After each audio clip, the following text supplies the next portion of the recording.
Hello guys, welcome back to my channel. सबसे पहले मेरी तरफ से आप सबको राधे राधे। आज मैं अपने चैनल पर कृष्ण जी का सोहर गीत लेकर आई हूँ भोजपुरी में। आप लोग लास्ट तक देखिएगा, बहुत ही पुराना और बहुत ही अच्छा लगता है, बहुत ही प्यारा है। आप लोग लास्ट तक देखिएगा और अच्छा लगेगा तो लाइक शेयर सब्सक्राइब जरूर कर दीजिएगा। और अगर नए होंगे तो बेल आइकन को प्रेस कर दीजिएगा ताकि मेरे नए नए वीडियो का नोटिफिकेशन आप लोग के पास तुरंत चला जाए।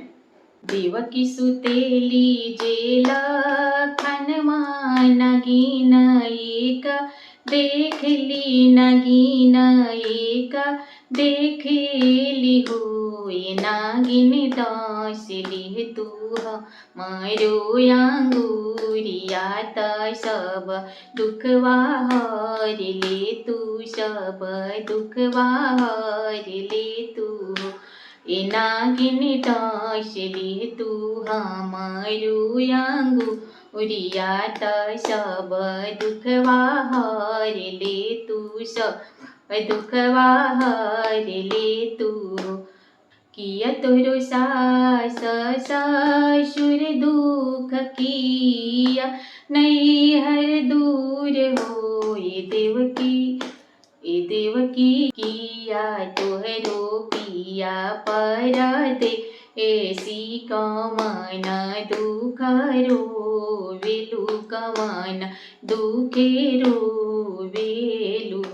नहीं हमरो सास ससुर दुख नाही नहीं हर दूर हो ए नागिन नाही हमरो पिया पर दे ऐसी लालन दुख रोइलहो ए नागिन नाही हमरो पिया पर दे ऐसा लालन दुख रोइलहो।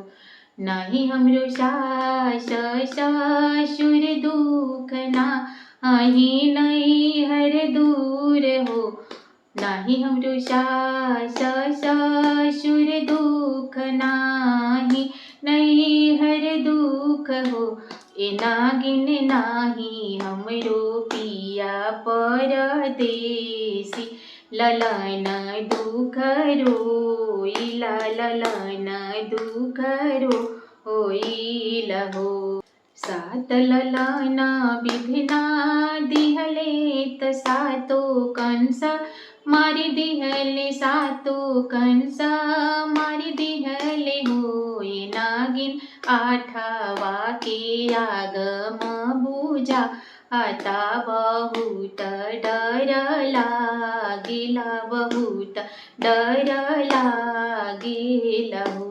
सात ललना विधना दिहले त सातो कंस मारी दिहले सातो कंस मारी दिहले हो ए नागिन आठवा के अगम बुझा आता बहुत डर लागिला बहुत डर लागिलहो। चुप हो कहे देवकी चुप हो खजानी तू बिलखत जानी तू रोवान हो ए देवकी तू हरे कुखिया कृष्णा जी जाना मिहे त सब दुखवा दूर हुई है। चुप हो कहे देवकी चुप हो खयावरू में चुप हो कहो ये देवकी तो हर कुखिया जन्मे श्री भगवान त सब दुख दूर हुई है। ये देवकी तो हर कुखिया जन्मे श्री भगवान त सब दुख दूर हुई है वो।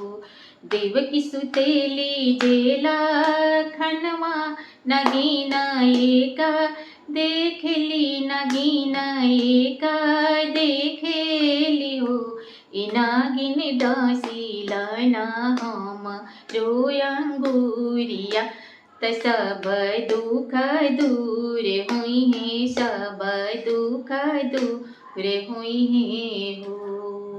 अगर मेरा ये सोहर गीत आप लोग को अच्छा लगा होगा तो प्लीज़ लाइक शेयर सब्सक्राइब जरूर कर दीजिएगा और कमेंट में जय श्री कृष्णा जरूर लिखिएगा। फिर मिलती हूँ अगले वीडियो में अगले सोहर के साथ। तब तक मेरी तरफ से राधे राधे, जय श्री कृष्णा।